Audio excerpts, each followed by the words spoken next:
আসসালামু আলাইকুম প্রিয় দর্শক, আপনাদের সবাইকে স্বাগতম জানাচ্ছি সুন্নাহ লাইফ কেয়ারের পক্ষ থেকে। আমরা গত পর্বে হিজামা নিয়ে বেসিক আলোচনা করেছি, হিজামা সুন্নাহ কিনা। আমাদের কাছে এটা স্পষ্ট হয়ে গেছে হিজামা সুন্নাহ। কিন্তু হিজামা যেহেতু একটা চিকিৎসা পদ্ধতির অন্যতম একটি পদ্ধতি, তো হিজামা করা হয় মানুষের শরীরে।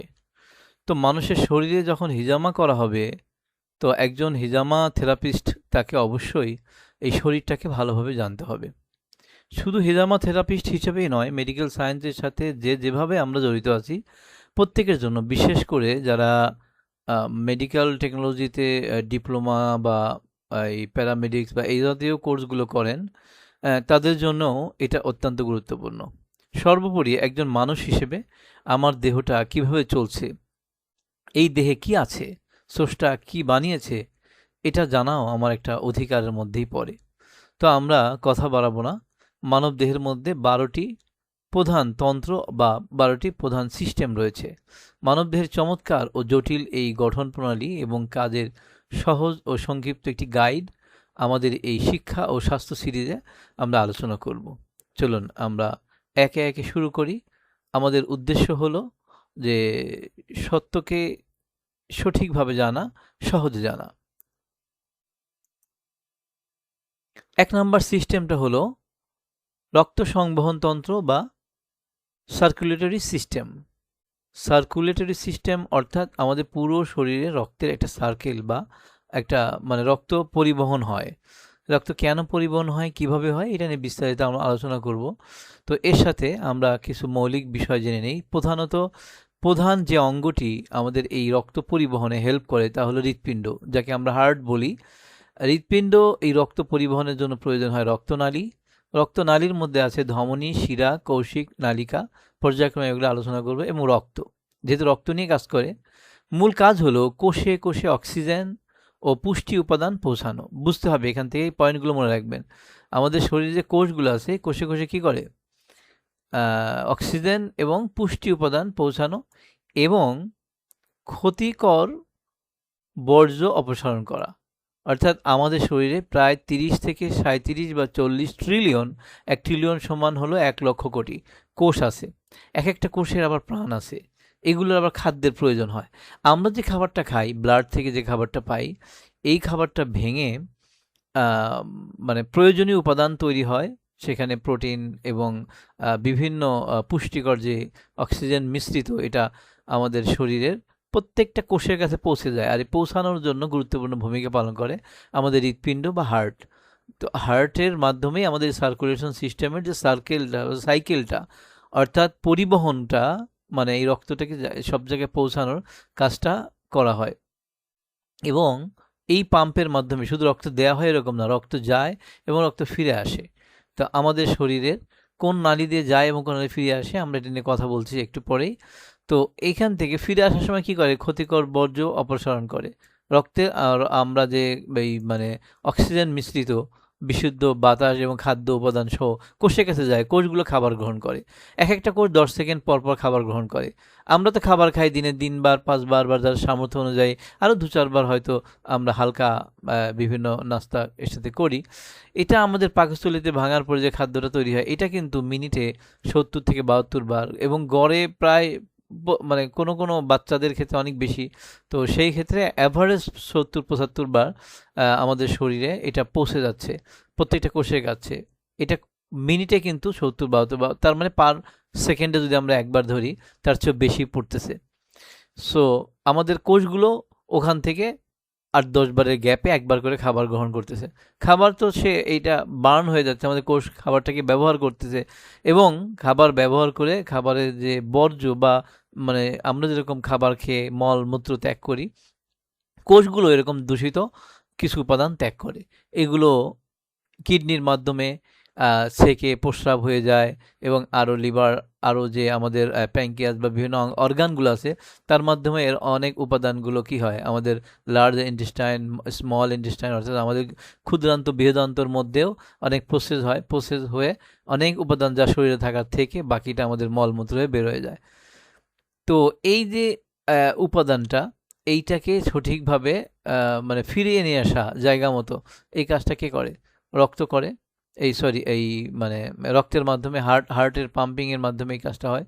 এবং গুরুত্বপূর্ণ বিষয় হলো শরীরের তাপমাত্রা এবং পিএইচ অর্থাৎ ক্ষারীয় মাত্রা সঠিক ভারসাম্য বজায় রাখে এই সার্কুলেশন সিস্টেমের মাধ্যমে। যদি আটকে যায় তাহলে তো রক্ত জমাট বেঁধে যাবে, আবার ক্ষারীয় মাত্রারও মানে নিয়ন্ত্রণের যে ব্যাপারগুলো আছে এগুলোতে সমস্যা হবে। তো আমরা চলেন একটু চিত্রের সাথে মিলিয়ে নেই। তার আগে কিছু গুরুত্বপূর্ণ তথ্য আমরা শেয়ার করব। একজন প্রাপ্ত মানুষের শরীরে প্রায় 5 লিটার রক্ত প্রতিনিয়ত পরিবাহিত হয়। অর্থাৎ হার্ট যে পাম্প করতেছে, এই পাম্পে পুরো শরীরের মধ্যে 5 লিটার রক্ত আপ ডাউন করে।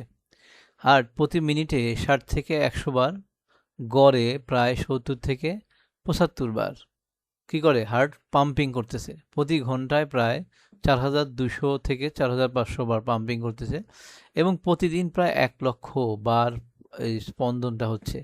তাহলে আপনি হিসাব করে দেখেন, 1 বছরে 360 দিনে 360 লক্ষ বার, সে 1 বছরে আপনার জীবন যদি 60 বছরের হয়, হিসাব করে দেখেন কতবার। কারো জীবন যদি 20 বছর হয় 20 বার, এরকম তার জীবনের এই যে এতবার স্পন্দন। হার্ট জন্মের পর থেকেই, মায়ের পেটে থেকেই, ডাক্তাররা বলে 2 সপ্তাহ থেকেই ইউ টাইপের একটা হার্ট স্টার্টিং হয়, মানে মায়ের পেটে যখন 2 সপ্তাহ মাত্র, এবং মৃত্যুর আগ পর্যন্ত এই হার্ট কখনো থামে না, প্রতিনিয়ত কাজ করে যাচ্ছে। হার্ট প্রতি মিনিটে প্রায় 5 লিটার, প্রতি ঘন্টায় প্রায় 300 লিটার এবং প্রতিদিন প্রায় 7,000 লিটার রক্ত পাম্প করে। এক এক দিনে প্রায় 7,000। আমাদের বাড়িতে মোটর লাইন থাকলে আমরা কি সেখানে 1,000 লিটারের ট্যাঙ্কি বসালে 1 বার বা 2 বার পানি উঠাই। কিন্তু আমাদের শরীরের এই যে প্রত্যেকটা কোষে কোষে খাবার পৌঁছানোর জন্য এবং সেখান থেকে বর্জ্যগুলোকে নিয়ে আসার জন্য হার্টের এই যে পাম্পিং, দেয়া এবং নেয়ার যে একটা মানে খেলা, এটা কিন্তু প্রতিনিয়ত চলছে। আমাদের শরীরের মধ্যে এই যে রক্তনালী দেখানো হচ্ছে, কিছু নীল কিছু লাল। তো নীলটা হলো বা বেগুনিটা হলো যে অক্সিজেন কম, অক্সিজেন পুর ভেইন দিয়ে যেই, অর্থাৎ আমরা শরীরের উপরিভাগে যে রক্তনালীগুলো দেখি, যার মাধ্যমে কি শিরা যা বলা হয়, যার মাধ্যমে আমাদের রক্তগুলো কি ফেরত আসতেছে। তো এগুলো অক্সিজেন কম, অর্থাৎ প্রত্যেকটা কোষ, এক একটা কোষ কিন্তু আমরা যেরকম অক্সিজেন গ্রহণ করি, কোষেরও অক্সিজেনের প্রয়োজন হয়।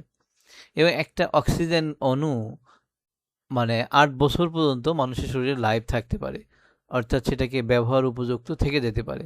এক একটা হিমোগ্লোবিন, অর্থাৎ আমাদের রক্তের যে লোহিত কণিকা, তারা 8টি করে অক্সিজেন ধারণ করে ফুসফুস থেকে নিয়ে যায়। তারা রক্ত মানে এই অক্সিজেনের বাহক। সো এই শরীরে এই আমাদের মেইন পাম্পিংয়ের কাজটা করতেছে কি হার্ট। অর্থাৎ দেখেন, আমাদের শরীরে এই যে 2টা নালী, রক্ত যাচ্ছে এবং ফিরে আসতেছে। তো ফিরে আসতেছে এটা অক্সিজেনগুলো দিয়ে কার্বন ডাই অক্সাইড যুক্ত হয়ে, এই জন্য এটাকে নীল কালার দিয়ে বোঝানো হয়। এবং আমাদের শরীরের উপর থেকেও আমরা উপরে এই লেয়ারে দেখতে পাই যে একটা নীলচে লাইন। নীলচে লাইন কেন? কারণ এখানে অক্সিজেনের অভাব। অক্সিজেন বেশি হবে তখন রক্ত, যতটা অক্সিজেন পর্যাপ্ত থাকবে ততটা এটা লাল টকটকে দেখাবে।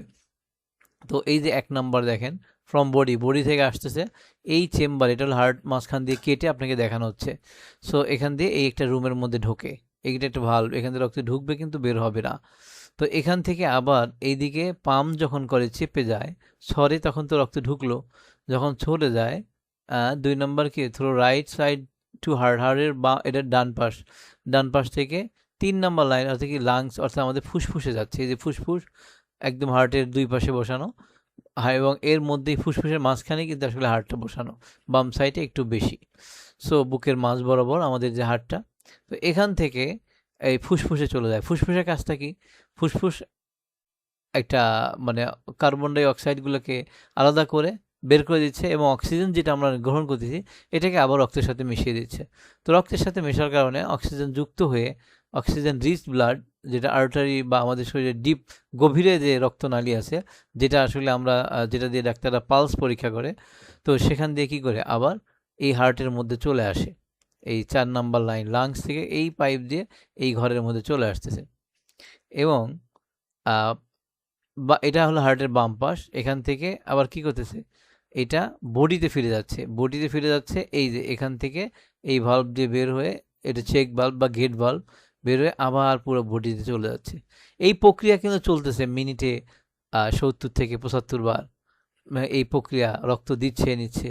তো এইটা হলো আমাদের রক্ত সংবহন তন্ত্রের যে আহ, মানে চিত্রটা। তো এখানে আসলে রক্ত আমাদের, আমরা কি বুঝলাম যে রক্তটা আমাদের কোষে খাদ্য পৌঁছিয়ে দেয়। সো এই রক্ত নালীগুলো মানে এই মোটা থেকে চিকন, চিকন থেকে আরো চিকন, মাথাগুলো দিয়ে একদম কোষের মধ্যে দিয়ে একদম কৌশিক জালিকা বা নালিকার মতো সেখান দিয়ে আসে, এবং এগুলোর গা কিন্তু ফিল্টারের মতো। অর্থাৎ যখন প্রচণ্ড বেগে চাপে হার্ট যখন দেয়, তখন এগুলো পুরোটা ফুলে ওঠে, যেটা দিয়ে আমাদের নাড়ি পরীক্ষা করা হয়, ডাক্তাররা আমাদের পালস পরীক্ষা করেন। এই ফুলে ওঠার ওই ফাঁকা ফাঁকা দিয়ে যেই উপাদানটা আমাদের আসলে কোষে পৌঁছানো, সেটা কিন্তু পৌঁছে যায় খাদ্য হিসেবে। তো কোনো অঙ্গে যদি রক্ত না পৌঁছে, তাহলে বুঝতে পারতেছেন ওই অঙ্গটা কি হয়ে যাবে। রক্তহীন মানে কি, ওই অঙ্গটা ধীরে ধীরে খাদ্যহীন, খাদ্যহীন মানে ধীরে ধীরে ওইটা নষ্ট হয়ে যাবে, ক্ষতিগ্রস্ত হয়ে যাবে। এবং হার্টের কোথাও ব্লক হয়ে গেলে ওই জায়গায় মানে হার্টের ব্লক বলতে মানে রক্তের নালীতে কোথাও কোলেস্টেরল জমে যদি ব্লক হয়ে যায়, রক্ত যেতে পারতেছে না, তো এই অঙ্গটা ধীরে ধীরে ক্ষতিগ্রস্ত হওয়া শুরু হবে। তো আল্লাহ তাআলা এই চমৎকার সিস্টেমটা কাজ করতেছে, এবং আমাদের শরীরে প্রায় 60,000 মাইল দীর্ঘ একটা রক্তনালী আছে। এবং এই রক্তনালীগুলোর ঠিক একদম মাথার দিকে গিয়ে চামড়ার একদম, আমরা যে হিজামা ইয়েতে দেখেছি ডার্মিস, এপিডার্মিস এবং ডার্মিস এবং হাইপোডার্মিস। সো আমরা তো জানি এপিডার্মিসের মধ্যে কোনো রক্তনালী নাই। তো এপিডার্মিসের নিচে ডার্মিসের ডার্মিস এবং হাইপোডার্মিস এইগুলো লেয়ারের ঠিক নিচ দিয়ে এই যে রক্তনালিকাগুলো একদম চুলের মতো, যেটা ক্যাপিলারি যেটাকে বলা হয়, বা কৌশিক রক্ত নালী যেটা, সেটা কি করে সেখান দিয়ে গিয়ে শরীরে পৌঁছাচ্ছে। এখন এই যে ফিল্টার বা প্রচণ্ড বেগে চাপে এই যে ভিতর দিয়ে নেটের মতো ফাঁকা দিয়ে বের হয়ে যায়, অনেক উপাদান আছে যেটা আর ফেরত এসে এই যে আমাদের ভেইন যেটা নীল, যেটা দিয়ে ফেরত আসার কথা আবার এখানে পরিশুদ্ধ হওয়ার জন্য, ওই যে আমাদের যে এপিডার্মিস লেয়ারের নিচে এই জায়গায় অনেক মানে রক্ত কোষ এবং রক্ত, এবং এর সাথে বিভিন্ন রোগের কারণে তৈরি হওয়া মানে ক্ষতিকর জিনিস, এবং অন্য অন্য ক্ষতিকর উপাদানও জমা থাকে, যেগুলোর কারণে আমার শরীর অসুস্থ হয়।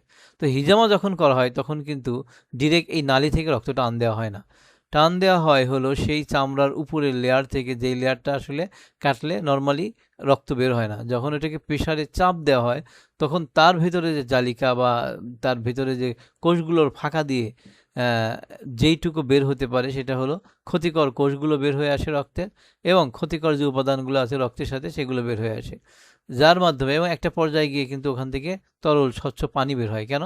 কারণ এই রক্তের সাথে ডিরেক্ট লাইন থাকলে তো রক্ত আসতেই থাকতো আসতেই থাকতো। তো এটা রক্ত না আসে, তখন আসে কি, ওই উপরের পানি বা অতিরিক্ত যে রক্তের মানে মূল উপাদান যেগুলো, সেগুলো বের হয়ে গিয়ে এই যে পানিটা আছে, পানিটা বের হয়ে যায়। এখানে আবার রক্ত আসতে একটা টাইম লাগবে, একটা টাইমের মাধ্যমে এই জায়গায় আবার বিশুদ্ধ রক্ত দ্বারা পরিপূর্ণ হয়ে যাবে। তো এভাবেই আমাদের শরীরকে অসুস্থ যে ক্ষতিকর জিনিসগুলো, এগুলোকে বের করে দিয়ে উপরের লেয়ারটাকে হিজামার মাধ্যমে পরিশুদ্ধ করা হয়। সো আপনাদেরকে ধৈর্য ধরে আমাদের সাথে থাকার জন্য ধন্যবাদ। আমরা মোটামুটি বুঝে গেছি যে আমাদের এই সার্কুলেটরি সিস্টেমটা কতটা গুরুত্বপূর্ণ, এই রক্ত সংবহন তন্ত্রটা আমাদের সুস্থ থাকার জন্য কতটা গুরুত্বপূর্ণ। সো আজ এ পর্যন্তই, ভালো থাকেন। খুব শীঘ্রই দেখা হবে দ্বিতীয় সিস্টেমটি নিয়ে। আল্লাহ হাফেজ।